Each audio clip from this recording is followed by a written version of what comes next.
Hello there. And today on Down the Donut Hole podcast, we'll touch a nerve about the news and red hats and green spinach. We'll figure that one out. And Scientific Asylum and big balls. So I'm glad you said that, not me. I know. That's probably the best way that we handle it.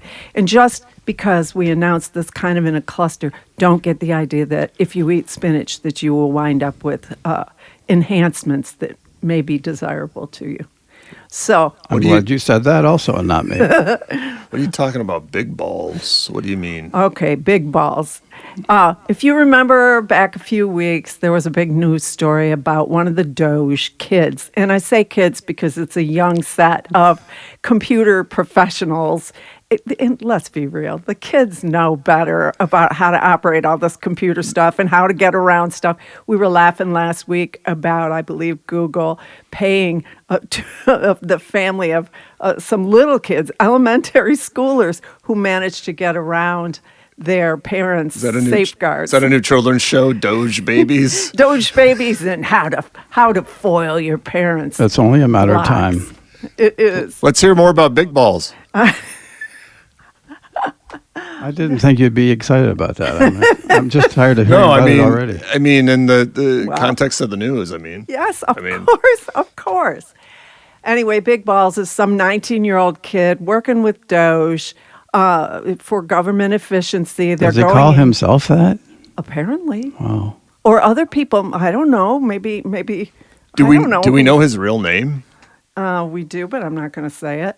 Anyway, he goes by that. So look him up. Look up Big Balls and Doge, and you can find. No, I'm not going to Google Big Balls. Sorry. That popped up in my feed. I wouldn't Google that either. Yeah, because I don't want that kind of content bombarding me. Anyway, now the big story today for the nervous news is that kid. He was a problem, kind of. It was a little bit unsavory, the connections with him, and because he's kind of risen to the top of notice as a member of the Doge team, and he's particularly brash about things. Anyway, now today the news is that he was providing some sort of services for a cyber crime ring. So keep an eye on the mainstream news because I'm sure that's going to be a big story in the next few days. To prevent cybercrime? No, aiding and abetting. Ouch. Yeah. That takes some balls. Yeah, big ones. I just think back to our comments from every time any of these topics come up, what we usually say is, we need to vet these people. They are in the deepest recesses of our government functions, and we need to know who the hell they are, and we need to make sure that we're comfortable with them, that they have a clean record and a good resume, not just in their agility on the computer, but in their trustworthiness. And that's out of hand. It needs to get reined in. I am certain that we're coming to the place where President Trump is going to put his foot down with all of this and say, hey, let's slow this down. Who are these kids? Yes, they're very capable as computer technicians. You don't mean maybe that a computer nerd like that would be able to, like, maybe put a backdoor in the computer system? You tell me. You're Mr. Tech Guy. I read these things in the news, and I know other people do too, and I have admitted many, many times I'm not very tech savvy. And I read that, and it kind of sends a shudder through me. How many casino games have you accidentally downloaded to your phone? And you and Dave have had to help me get them up. My phone keeps giving me these alerts that it's all choked up. And I have a bunch of pictures of my grandkids and plants and, kittens and crap like that. And yet I have no storage for anything important. And I think part of it is because I'm loaded up with casino games. I don't have time And for that's that. the crap you mean, not pictures of your No. grandkids. Yes, that's right. Yeah, It's we casino understand. games and all of these other games. Right, that's the I crap. don't play that. I can't crush any candies. I don't want to do any of that stuff because if I have 5 minutes to myself, I'm not going to be poking a screen trying to crush peppermints or M&Ms or whatever it is. I don't know what it is. Anyway, Madness is what it is. Madness. It's madness, and so Let's connect. Can we connect the dots? Getting back on those balls, on big balls. I mean, is there more than one big balls? yeah. Well, no, there's only That- one kid that's named Big Balls. And is that? And where- not to diminish him by calling him a kid, Well- because clearly he's an expert at tech. Well, is it clear? But that I does don't not know. give me peace. We're told he's But an expert, Here's the but- thing. Here's the thing. You know how old he was when he was doing that? I don't know. He was in 13? high school. He had some company that he made up. Some diamond, some riff on diamond. He's in high school. He's gotten paid by some nefarious outfit to provide services for them, which he does. He All makes right. himself some money. Okay. Which probably is what brought him to notice. Where did and he come was from? investigated. Where did he come from? I don't know. I read this. This is all I know. This is why it makes me nervous, because this is just something that popped up this morning. There's a lot of buzz developing about it, and I don't have enough information. Well, I just know it's making me nervous. Well, it's sometimes it's what you find out that makes you nervous, and sometimes you know that there's stuff you're not being told that you don't know that you probably need to know that makes you apparently nervous. this kid was he was being investigated by the FBI because there had been enough red flags about Big Balls, and I don't know if he was called Big Balls when he was in high school or not, but probably was, because seems high like- school is kind of the environment for a name like that. What I know, it seems like that name was meant to troll the news, so they had to say it over and over. We don't mind Like saying we it. are now. It's his, No, it is we totally get glee from self-aware. saying it, Yeah, but well, we're laughing about it, and it's Yeah. a big story. because and- it's silly. Am I the only one who is not getting any glee from it? No, it's well, that's part of the sophomoric joy of It something is. like It's that. sophomoric joy is It's what it is. absolutely. And that's what you Anyway, want in your government. Apparently he, and I don't know whether there were others associated with his little high school company, but they were trolling this FBI agent that was investigating him. I think they put up his social security number. They put up his address. They were involved in swatting incidents. You guys know what swatting is. Yeah, and that's called doxing, isn't it? When you Doxing, give when you somebody- out yeah. somebody's personal information.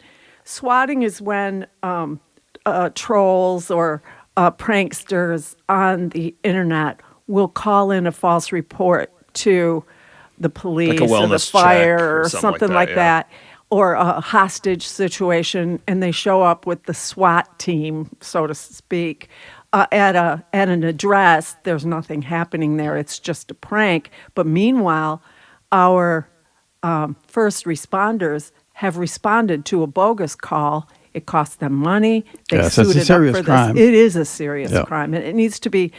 I mean, we can giggle with the kiddies about Big Balls and his antics, but that ain't funny. Are we going to need a counter for the number of times? I was just saying, we'll have a contest. No, well, we'll if, keep saying we'll put up a little counter so we can know. Anyway, carry on. Anyway, so that's kind of a nervous story, and we'll be watching that is to see what how it develops. what has you nervous about him, He's in our records. and that there's some dots being connected to He's him in- and some big cybercrime He's ring, in our records. allegedly. He's in our records. And He's in the deepest recesses of the functioning of this government, and the kid was And you've- investigated for cyber crimes. and also that he was good at doxing. He was doxing this FBI agent, right, or whatever it was. So Yeah. so now he's And in. he's only what, 3 years So away wait- from having done that. So allegedly he, or not allegedly, but theoretically he could dox every one of us, right? If he wanted. Yeah, okay, Create problems for anybody. But here's the other thing. In the context of a high school student doxing somebody or swatting somebody, you roll your eyes and you say, "Oh, for crying out loud." Some other kid, and you tip your hat to their agility on the computer and understanding the mechanisms that can make all of that fun stuff, and I say fun in quotes, they can make that happen. But he's 2 years or 3 years away from having done that. And I'm not giving him credit for having matured enough to know that that's a stupid thing. And I certainly would give him a little more maturation time before I unleashed him inside the inner workings of our government. And that, I'll leave it there. And I hope that that's treated seriously and not brushed over. And I think maybe we need to put him in a less dangerous role. Well, now I feel bad giggling about it. It's scary. Well, That's what makes me nervous. Some kid that thinks that's funny is in the deepest recesses of our government and making decisions about what gets deleted, what doesn't, who gets axed, who doesn't. And again, come on, rein it in. All right, so forgetting about that. We've also talked recently about the cuts that these young kids under direction are making to all of our government programs, things like that. There have been cuts at NASA, the Centers for Disease Control and Prevention, the National Oceanic and Atmospheric Administration. They do a lot of climate research. So there have been massive school cuts. Lunch programs. School lunch programs, education, all of these things, not to mention USAID and all the international implications for the kind of work that they do. So I'm not worried about education. I think education in America are fine. are fine. Okay. We don't need no education. Yeah, that's right. Anyway, let me get all the nervous news out of the way, and then we can talk about something a little more interesting or a little less nerve-wracking, perhaps. Anyway, what is cool is because the work that was being done by our agencies, I'm tremendously proud of the kinds of things that we've been able to walk point on, to lead on. Those were sources of great pride for not just the agencies that are hands-on, but also for our country. We've done great stuff historically, and I do believe we will again, and I think it's important to say that. I believe this is a little rough patch that we're going through. I pray it isn't prolonged. But the good news pertaining to all of this is that European universities are offering scientific asylum. I have never heard those two words linked together. Scientific asylum to U.S. researchers fleeing these cuts. I mean, these people have been waylaid. Imagine if you were in the middle of a serious project that you had devoted a lot of blood, sweat, and tears to, and a lot of hours off the books, you know what I mean, where you're coming in because you're curious and you're this close to getting something done. How many times have each of us personally, you're this close and it's almost time for coffee break or it's time to go get supper, but you're this close. And so you tell yourself, no, I'm just going to finish this. And what seemed like this close turns out to be hours. And later. they do go a little crazy. That's what I thought you meant by that. So a lot of scientists who historically who have spent way too much time in the lab, they do go a little nutty. They do, but they're so hyper-focused on something. I remember you specifically, sir. You complained. You had a gig. You were putting in a new digital phone system for a big company. And you were helping to engineer how that was all going to be rolled out. And you used to come home daily, literally complaining and crabbing that they were making you, forcing you to come away and have a coffee break. You said, I don't want to take a coffee break. If I'm at work, I want to stay working. I want to get this done. And if they want me to have that time, then just let me go home early or whatever. Some of those situations, I was actually in a crawl space somewhere And God knows what else was up there with me. Filthy. And they said, "Oh, come on down. It's coffee break." I think, no, I'm not coming back down out of here. It was hard enough getting up here in the first place. So go ahead and without me. He used to crab because they'd sit in a circle and visit and stuff like that, kind of like we're doing, sitting in a circle visiting. However, it's a different thing if you're crawling out from under something or from in some little cubby hole. You're not suggesting we do the podcast in a cubby hole now? Wouldn't that be cool? We're not far off. Down the cubby hole? Down the cubby hole, that's right. Anyway, so a lot of universities, several in Paris, well, not several in Paris, several in France, Belgium, other places are offering scientific asylum and inviting these American researchers, and not always American, sometimes interns from around the world from that, I think it's H-14 program, who came to the United States to work on specific projects toward their education, and those fundings have been Isn't that terminated. like a government security risk? To have them go? Yeah. Good question.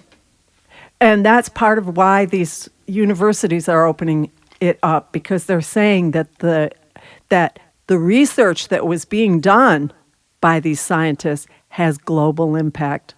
And most of the time, it may seem like studying the DNA of mice might not have much to do with it, but if they can understand how DNA works and this and that, then it can translate to new medicines, other preventions. So global impact on a grand scale. And so they want to host the continuing science, since apparently we can't do it here at this time. I think a lot of that will be reversed. I know we've talked recently that the courts are guide railing this kind of thing. And so there is hope for the future. There's hope that the research will continue in a more stable environment at this time, and that's nothing but good. So a story that, I mean, we can rail on the fact that we can't continue those projects that were formerly funded and well funded in this country. They're being terminated in the interest of cost savings and efficiency and other things like that. That work can still go on, just not here. So that's good. Do you think there are some government-funded scientific projects that are just a bunch of nonsense? You know what? I'm gonna answer that, and I think that's a very Are you ahead fair of me question. on this? No. Oh, no. No. I'll have to tell you something. On the surface, for you and me, and you too. Well, maybe not you, Dash, but probably you too. On the surface, you read the title of a study and you think to yourself, what the hell? I'm not funding this. There's a late-night Because talk we show don't host who know. has a funny feature about that. He'll read some of those stories and he'll say, "Oh, that's great, but science, how's that cancer cure coming?" Yeah. Yeah. But the thing is sometimes to get to point C or D, you gotta go through all the stupid stuff. It's like English 101, you know? You can't get to What, that's math. English literature or never something else until you understand the basics. I think part of the problem is the fact that to get funded and indeed to get one's PhD, it has to be unique. And it's really getting hard to be completely unique about something. So I think that's where you see some of the stuff that seems really kind of silly on the surface. Well, I just saw a report in the last couple of days that now they've found a new way to break plastics, recyclable plastic, down into its elements so that it can be made again into something more useful, using the air. Just the air. Apparently, I don't know, there's some formula by which exposing certain types of plastics to air under a specific set of conditions allows it to break down to its elements quickly, that's pressure. efficiently, inexpensively. And so they're saying this has a whole wonderful implication for getting rid of some of the plastic waste, which now, because of scientific study, we now understand that microplastics are a big problem, and that a lot of the symptoms that people complain about are because our bodies are taking in so much of that plastic all the time. In fact, recently they're really starting to talk about you can't burn plastic bottles and things like that because it releases those little bitty pieces into the air and you're breathing them in and they're not doing you any good. Some people will complain about what you just said about, we're ingesting plastics and stuff, and then they inject it in their face to make themselves look younger. Yeah, but you have to prioritize. I mean, looking beautiful. Well, thank you, but let's talk about the news. You take it so for granted. You take it so for granted. I'm anxious to hear about the red hat and green spinach. I don't know how that ties in. I can't wait. Okay. Well, we're going to stay on the nervous news. Let's finish it up. Let's keep going. We're going to stay on the ornery parts. Okay. Got to. Now, our scientists have been invited to Europe to continue their studies. We say good thing. Well, all of us are a thumbs up on that. However, the United States, they're still worried about us because we've taken such an imperialistic, overt stance on things. We're looking at taking back the Panama Canal. We want Canada, our northern neighbor, to become the 51st state. Do we really? Is that a joke? Well, if it's a joke, it isn't funny to them, and they want us to shut up. So that you got to be able to read the room. That's a good point, I guess. if it's funny, then we'll all laugh together. And if we're finding out that everybody isn't laughing, then it means it isn't funny to everyone, and we have to leave it alone. But when you call the prime minister of your northern neighbor governor instead of prime minister, it's pretty diminishing, isn't it? Yeah. It is. That's kind of crappy. I mean, we can pretend that didn't happen, but there's video. There's all kinds of documentation that it did. It's an ongoing thing. The Canadians don't want to be the 51st state that, you know what? They got health care, guys. And so... What was it you were saying? Who was it that was saying that maybe Canada should grab a couple of our states? If they want to, well, if they wanted to, they could cut off access to Alaska. We'll have to do some news on Canada. One of these days. That'd be interesting. Oh, it's so beautiful. And I'll tell you something. I've always wanted to take the Trans-Canada Railroad. Wouldn't that be a beautiful trip? Yeah, it is really. Just a gorgeous trip. In Canada, and we have always been good neighbors. We've gone to Toronto numerous times. We've flown out of the airports near there, and we've always been very, very happy with our experience in Canada, and I would love to think that we can get back to that. I've been to Montreal, Quebec. I got accused of running drugs to Canada and back. Wow. And why? Because I had powdered donuts in my car. Is this right? Oh. Yeah, it's true. That's a story for another day. No, tell it now. No. On the donut show. Okay. We got a lot going on. Anyway. It's a jam-packed episode. So, while we're to the south, all the talk of tariffs, the talk about Panama Canal. Anyway, people are looking at us and thinking, come on, rein it in. But we don't seem to be. Wait, is Canada going to be the 51st state or Greenland? I'm confused. Well, speaking of Greenland, and I was going to get to that, this is where the hats come in. Our second lady, Usha Vance, J.D. Vance's wife, she's a lovely lady, well-educated, and it was announced recently, I think late last week, that she's going to make a trip to Greenland. She hasn't been invited to make a trip to Greenland, but she was going. Why are they going to Greenland? Well, she was going to take or her Greenland. child. Is it Greenland or Greenland? Greenland. It amounts to the same thing, doesn't it? And who owns who? Denmark owns Greenland. They're not liking that. They said, "Hey guys, it's not for sale." It's like if you have your boat out in your driveway and the neighbor comes over and he says he's going to take your boat. Talk about nervous news. Wouldn't that make you nervous, irritated, and nervous? Yes. It's like they keep like a superpower keeps talking about like, oh, we're going to take it one way or the other. Because that's always been successful with the UK doing that, right? Yeah, everybody loves to feel like they're on the brink of being taken over. Anyway, Denmark and the Greenlanders felt that it was aggressive. And they modified it a little bit because when Mrs. Vance was going over, she was going to take one of her children with her, and they were going to tour and make it kind of an educational trip for herself, because I don't believe she's ever toured Greenland before, and for their child. And that seemed kind of nice, but it wasn't received that way by Denmark or Greenland or to any of the neighboring countries who were saying, you know what, because this wasn't in response or as an acceptance of an invitation, this feels aggressive. And even though it was this lovely lady coming, it still feels aggressive. Well, then, toward the end of last week or over the weekend or something, it was announced that the vice president, J.D. Vance, would go with his wife to Greenland. That made it worse, as you might suspect, and that felt definitely aggressive.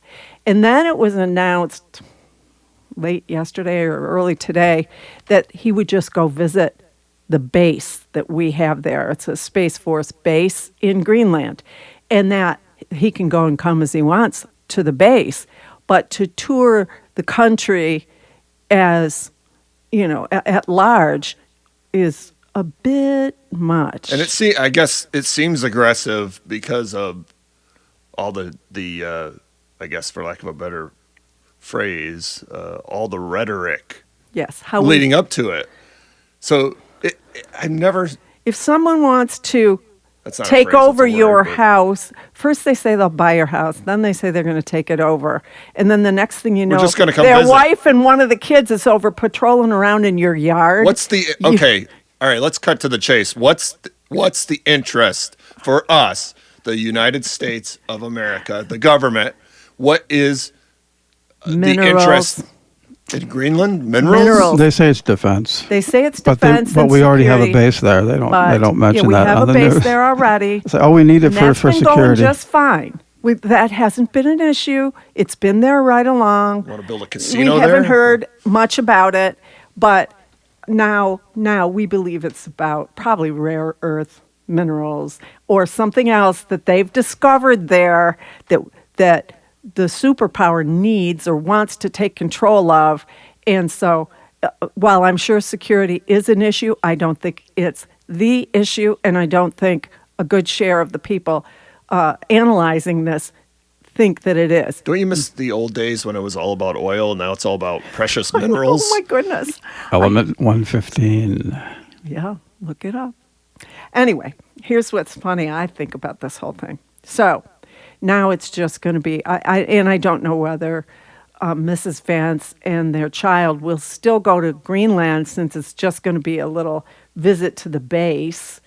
But anyway, the Greenlanders who were unwelcoming of the idea of this perceived aggressive visit have decided that they wanted to make up their own hat. Now, here we go, guys. They wanted to make up their own hat saying something along the lines of... Here's the segue. Of United States is unwelcome in Greenland. And they thought of all of these slogans, but they didn't fit on a hat very well. So there was a guy over there who came up with the perfect thing, they think. It's a MAGA hat, but from a Greenland perspective. Anybody want to guess? So that's why it's red. I figured that much out that's why already. it's red. Wait, why isn't it green? It should be green. That's but the it's spinach. red. It's red If so we that have it time for stays. that. Because it says MAGA, and then underneath. That's been done. It's probably copyrighted. It is, I imagine. But it's the lettering underneath. So it is MAGA. Make right? America go away. Wow. Yeah. That's not bad. That's a message received, loud and clear. And she's not done no, she's lovely. But it's like I was Melania, trying to say, they're it's lovely. like it's all the stuff that preceded her visit. It's all the rhetoric. It's all the stuff that's in what we call the nervous news. You can't ignore it. It's in your face. But you have to look at it. This little story coming out of the whole Greenland being now our country being persona non grata a lot of places, having that come out is it's perfectly suited to us because we are a capitalist nation. That's why we don't have health care for all. We're a capitalist nation, and to have somebody bite down hard on the MAGA red hat thing is cute. Well, now that I think about it, that hat hurts my feelings. Aww. Send a card. Let them know. Let's talk. I'm going to write Congress. Let's talk about your feelings. Also, That's spelled C-O-N. This is what I think is funny. So I thought, oh, golly, that's great. It just so happens, and it is a coincidence, I have to say, today is National Wear a Hat Day. You just made that up. In Britain. No, that's too convenient. No, it is terribly convenient. Wait, today is? Yeah. International. No, it's in Britain, National Wear a Hat Day. And it is an annual fundraiser for awareness of brain tumors and research. And so they encourage people to wear a hat. And if you do wear a hat, I believe you make it, when you wear your hat, you make your donation. Like in the UK, they do the Red Nose Day. It's like that. Yeah. Exactly like that. And they have other hat days in Britain. They have National Felt Hat Day, which is an historical celebration. Can I ask you a quick question? Of the felt hat, which would be like a bowler or, something like that. Can something be international if we're not included? Can other nations still have something that's international without us? Well, let me say that. I think they actually say national. The answer to that would be no before now. Now, everybody needs to get on with their own business. You need to pay your own way. You need to do the heavy lifting because apparently your big brother doesn't want to do it anymore. And so National Hat Day is, where is it again?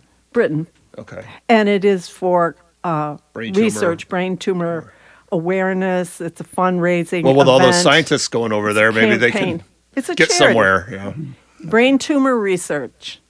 And so I think how worthy is that and how funny is it that it just connected on this day that the other MAGA hats and not black MAGA hats, that was kind of a cool idea because not everybody wants to wear a red hat. That's kind of showy. Well, that smelled of, cha-ching. A little bit. Geez, we've sold, we've got rid of all our red money. What else can we sell these people? That's it. So anyway, that. And it just made me think, the Democrats don't really have a hat. Is that part of the problem, do you suppose? No, you know why? That's not a thing to focus on for them because that's reactionary. If they had a hat now, it would look sort of cheesy, copycat. You're admitting that you're just following someone else's lead. You got to stand for something on your own. Well, and then you can figure out how to merchandise it later. Come up with something fresh and new or whatever. It doesn't even like what? Like what? I don't know. I mean, if you're hat? Oh wait, no. If you're going to use it as kind of a club apparel, kind of like gang colors. Yeah, it's got to be something like organic, and because people see through that kind of commercialism, I think. What about if they dye their hair blue? They did that, right? Was another thing. Yeah, but a blue hair. Do you remember back in the days when a blue hair was an old woman, an old dowager woman, kind of exactly. a stuffy old lady, clicking it and pointing her finger at little kids, and walking with a cane, and starchy is a good word. Mm-hmm. Starchy. But if everybody dyes their hair blue, then it used to be like a symbol of Smurfs, like you used to. Yeah, Smurf, like self-expression and stuff, but if everybody has the same tattoos and the same hair and the piercings and everything. That's good to know there was no political division in Smurfland because they were all blue. They were. And that's why, because they were all the same. They were so blue. We need to study that you meant civilization. Like the color of their skin, not their emotional state. I'm stunned. Yep. I'm too stunned. Talk about hats. Did you see the hats that the Smurfs wore? Those conical hats? Yeah. Those are Phrygian hats, or Really? almost Phrygian hats. And this is something I know from another project. I didn't research this. I promise. So the Smurfs are not from Greenland. They're from no. That was they would be green. That was a hat that was worn by specifically freed slaves in Rome. Really? Yes. Yes. And so that shape of a hat in Roman times indicated that this slave had been freed. And as such, they had a lot of rights. They could marry, they could do a lot of other things, but that was one of the ways that you could tell. And I'll just say this because it's kind of interesting. That hat, the research project I was doing was on LaBefana. It was a Christmas thing. And LaBefana, if you remember the story, the Magi happened by her door.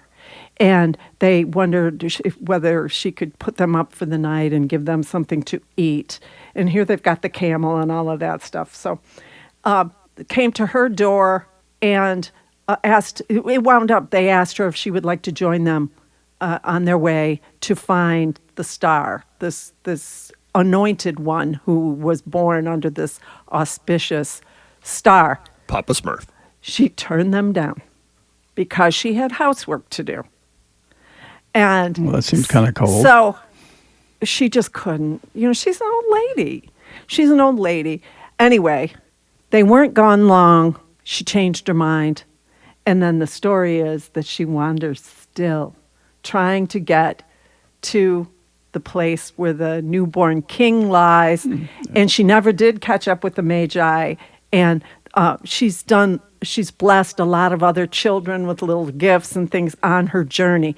And her broom, God took pity on her and cast a spell on her broom so that she didn't have to walk every step of the way. She could fly on the broom. Anyway, she comes off the image of LaBefana.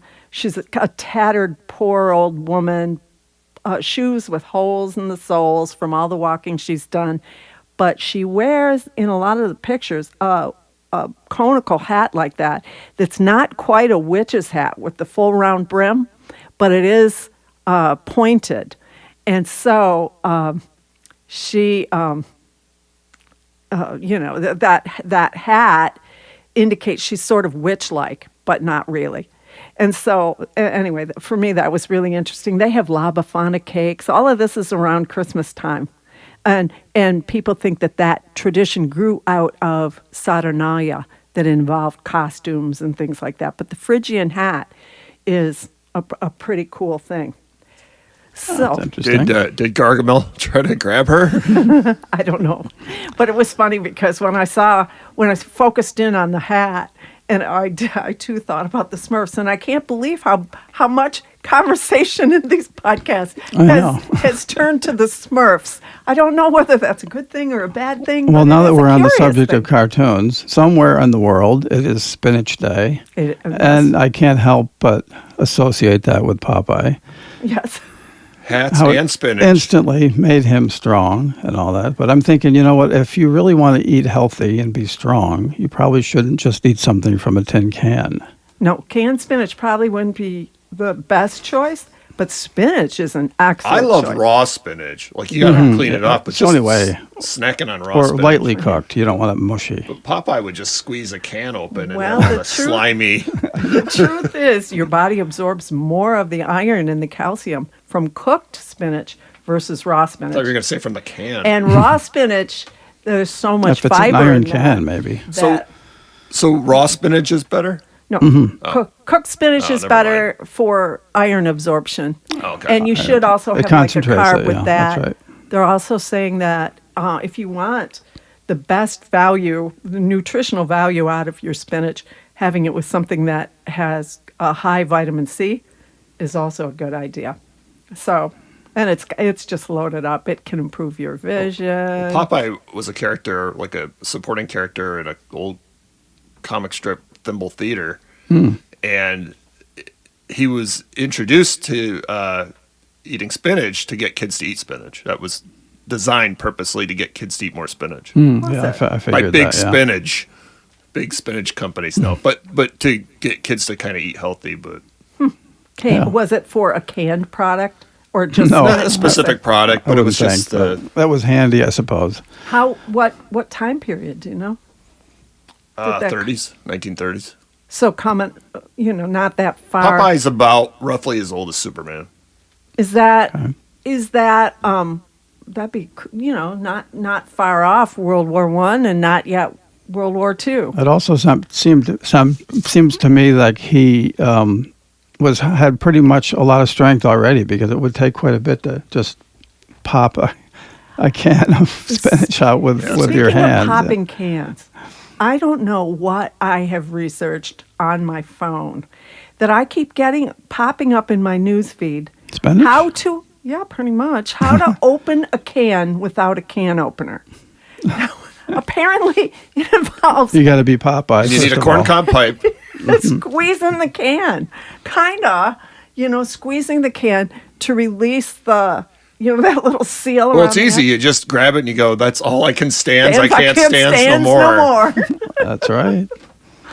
No, let me ask a question. You seem really clued up about cartoons. Is there a difference between Brutus and Bluto? Yes, a copyright issue. Tell me that. The creator, the character was originally Bluto. That was Popeye's arch enemy. They were in the Navy together, apparently. And when Paramount tried to continue doing cartoons with that character, there was a copyright issue because the person who created Popeye didn't create Bluto. Okay. And so Paramount, I believe, owned Popeye at that point in the 70s, I think it was, where they just made Bluto a civilian and named him Brutus. It's a copyright thing. What about Whimpy? He's just a punk. He loves hamburgers and stuff. And is there there's a chain out west, Wimpy's, right? Did he ever pay back all the money he borrowed to have the burger? Next Tuesday. Any day now. Any day. He'll gladly pay you Tuesday. But I'm not really sure if that's connected. But Popeye's people think Popeye's chicken is from Popeye's, but no, that's from. I think that was in the UK, wasn't it? The Whimpy burger chain in the UK. But Popeye's chicken out in the States here is from. I think it's related to the French connection. Popeye Doyle, I believe. What? No, tell me that. I don't understand. Oh, did he like chicken or something? No. Oh, but it's about the Louisiana cuisine. Yeah. I had Popeyes. I've only had Popeyes once. We don't eat out that regularly. We mostly do our cooking at home. That's why it's kind of interesting, this National Spinach Day, because... Is it National Spinach Day? Yeah, or is it Spinach Awareness Day? No. So it's... National Spinach Day. National Hat Day in the UK. Yeah. To raise awareness for brain tumor research and stuff. And then spinach... National Spinach Day. Where? Which nation? Here. Here in the US of A. Unless it's gotten chopped. If it has, we should just be thankful for all of the previous National Spinach Days that we didn't fully appreciate, that we should take this moment. Because if the funding for putting up these National Day notices, and there are many, almost every day has some observance, multiples. I want to encourage people to do their own research on Popeye and Thimble Theater. And you'll see that olive oil, their whole family is oil. There's Castor, her brother Castor. So they're all oil-related really? puns. Is that right? Yeah, it's true. Who's her mother? Car? Car oil? I don't know. Engine? Okay. Just say, I don't know. That's better. So, are you going to buy one of those MAGA hats? Which a one? Greenland MAGA hat? No, I want a spinach one. They better make sure they spell it out. Somebody's going to get the crap kicked out of them. Well, that's it's what probably if you wear the wrong hat, it's a license to get the crap kicked out of you, apparently, in the United States. Probably a good thing to do would be to put the Denmark flag and a Greenland flag. Honestly, there's one other little thing that caught my interest this morning. Apparently, there hasn't been enough a Greenland parliament or a government body of its own. That was one of the very feeble connections with the red hat and the green spinach. It's very, very disconnected. Greenland. But anyway, they should put a little Greenland flag on there, or a Denmark flag and a Greenland flag, or some sort of a badge that makes it clear that it is not, our MAGA hats. So, because you'll be bullied and beaten and dragged through the streets for the hat you wear. Sounds like a song. USA, USA. It happens. I wished it didn't. I wish we weren't like that. But it is what it is. President Trump was voted into office. We must respect that office. We have the right to voice our opinions, but we don't have the right to burn up anybody's cars. I'm not going to beat anybody up. I don't. Well, yeah, you shouldn't do that. Don't be guys. It's illegal for one thing. Yeah, it ain't right. Anyway, our time is just about up. I want to say again, as always, thank you so much for joining us this morning. We hope you found something interesting or useful in all of this nonsense that we visit about. And do count your blessings. And don't imagine that just because all of this is going on that you don't have blessings, because we do. And with that, we'll say goodbye. See you.